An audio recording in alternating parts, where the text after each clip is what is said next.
This video was brought to you by Nanlite.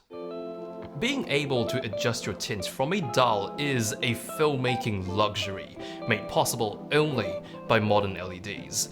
The ability to sway your light's color to its green or magenta on demand is no longer an uncommon feature to have on lights these days, so chances are you might already own an LED light which offers green-magenta tint correction.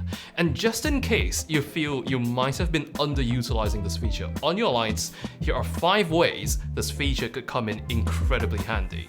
The first is the most straightforward, and that's accuracy, the ability to self-correct on the light's behalf. In case the light is not outputting an accurate neutral white, we would typically get some help from a color meter to nudge the tint back towards neutral. And most of the time, it's not that these lights aren't properly calibrated when they leave the factory, it's just how LEDs tend to have their white points drift a bit as they age. So when you have this built-in ability to compensate for that, it indirectly contributes to the longevity of these lights because you can negate their effects as opposed to just living with it. This self-correction could also be useful for compensating shifts in tint caused by bouncing or shooting your light through diffusion or tinted glass. It used to be the case that only full-color LED fixtures had the ability to adjust tint in white light or CCT mode. On bicolor-only fixtures, it simply was not a thing. But today, that statement comes with some exceptions. There are fixtures, like the second-generation Forza 300B and 500B lights from Nanlite, which are bicolor fixtures, but are equipped with green-magenta correction abilities. And that gives these a distinct advantage over other bicolor fixtures, especially when you're mixing different brands or even different types of lights on set.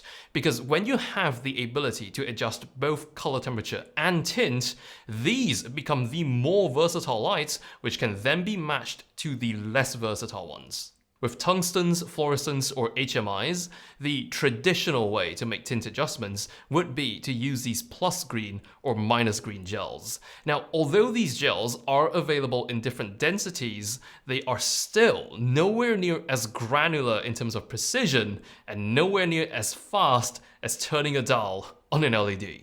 And aside from matching other artificial light sources, the green-magenta adjustments are also useful for matching environmental light. Oftentimes we light a scene by adding our lights upon lights which already exist. This could be natural light coming from a window or house lights at a location.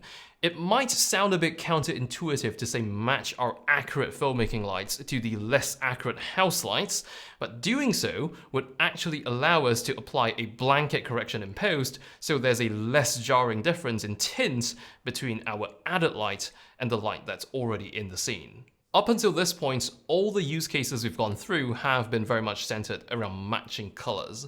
But now we're going to take it in the opposite direction, and that is to make use of this adjustability to create contrast. In a sense, you can almost think of it as using an RGB light, but to a much more subtle extent. We're still keeping our lights within the spectrum of white, and the idea is to light the subject and the background separately. When we shift the tint of the subject and the background in opposite directions, it increases contrast in terms of color. If I'm lighting a human subject, I would typically alter only the color of the background light so I don't mess with the skin tones. But in case I do, that's our tip number 5.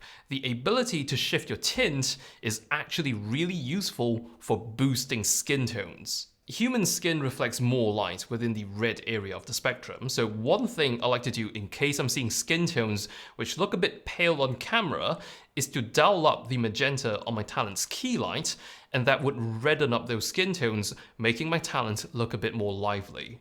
A subtle adjustment is typically more than enough for this use case.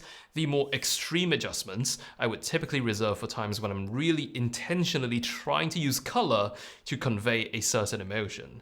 An example would be using a color temperature of around 2700 Kelvin with a fair amount of magenta in it to create this warm, welcoming feeling. The greener tones, on the other hand, would usually be used to convey a more grungy aesthetic. So the simple ability to tweak the tint on a light could really be useful in more ways than just one. It is absolutely one of the biggest perks brought about by modern lighting technology, and I believe it is in the process of transitioning from being somewhat of a luxury feature to standard equipment in the very near future. I guess we'll find out in time, and until then, I'll see you around.